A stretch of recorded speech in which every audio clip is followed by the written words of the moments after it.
Prologue. Malik. May 1969. Jaipur.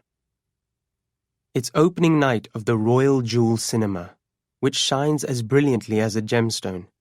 1,000 lights twinkle in the ceiling of the immense lobby. White marble steps leading to the upper balcony reflect the glow of 100 wall sconces. A thick crimson carpet hushes the sound of thousands of footsteps. And inside the theatre, every one of the 1,100 mohair seats is occupied.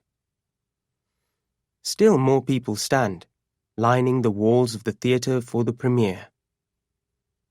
This is Ravi Singh's big moment. As lead architect on the prestigious project, commissioned by the Maharani Latika of Jaipur, the Royal Jewel Cinema stands as a testament to what modern ingenuity and a Western education can create. Ravi Singh has modelled it after the Pantages Theatre in Hollywood, 8,000 miles away. For this most celebrated of occasions, Ravi has arranged for the cinema house to show Jewel Thief, a film that was actually released 2 years ago. A few weeks ago, Ravi told me he picked the popular film because it reflects the name of the cinema house and features two of the most renowned Indian actors of the day. He knows that Indian audiences, crazy for films, are used to seeing the same movie multiple times. Most cinemas only change their offerings every few months. So even if Jaipur residents saw the movie 2 years ago, they'll come see it again. Ravi also arranged for the film stars Dev Anand and Vajanti Mala, as well as one of the younger actresses, Deepti Kapoor, to be present for the grand opening. The press is also in attendance to write about the opening of the Royal Jewel Cinema, report on all of Jaipur high society in their bejeweled finery, and gawk at the Bollywood glitterati. Taking in the modern architecture, the plush red velvet curtains shielding the movie screen, the palpable air of anticipation, I'm impressed with what Ravi's accomplished, even if there are other things about him that make me uneasy. My hosts, Manu and Kanta Agarwal, have been invited to sit with the Singh'S and the Sharmas in the balcony, the most expensive seats in the house. I'm sitting with the Agarwals as their guest. Otherwise, I'd be sitting in the cheaper seats down below, closer to the screen. I'm only a lowly apprentice at the Jaipur Palace after all.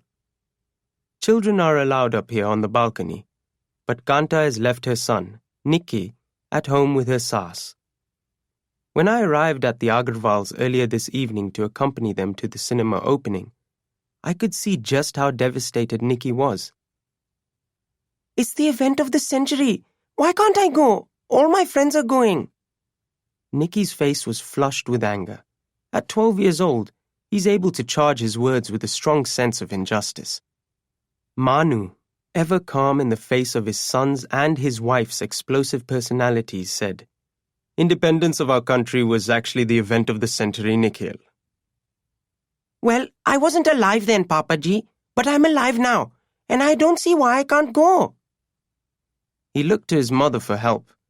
Kanta met her husband's eyes as if to ask, "How much longer can we keep our son from social events where the Singh'S are present?"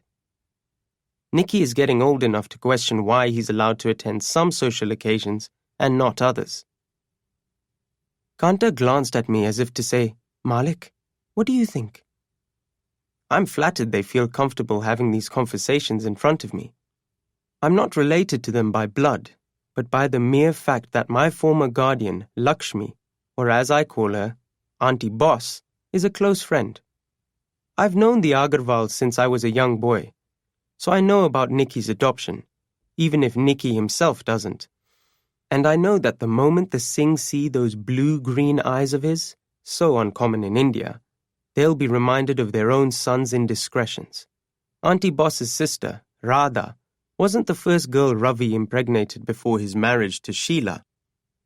Being aware of their son's shortcomings is one thing, but being confronted with it in the flesh would unnerve both Samir and Parvati Singh. In the end, the Agarwals didn't need me to help decide the issue, which was a relief. Manu's mother, busy with her sandalwood rosary, settled the argument.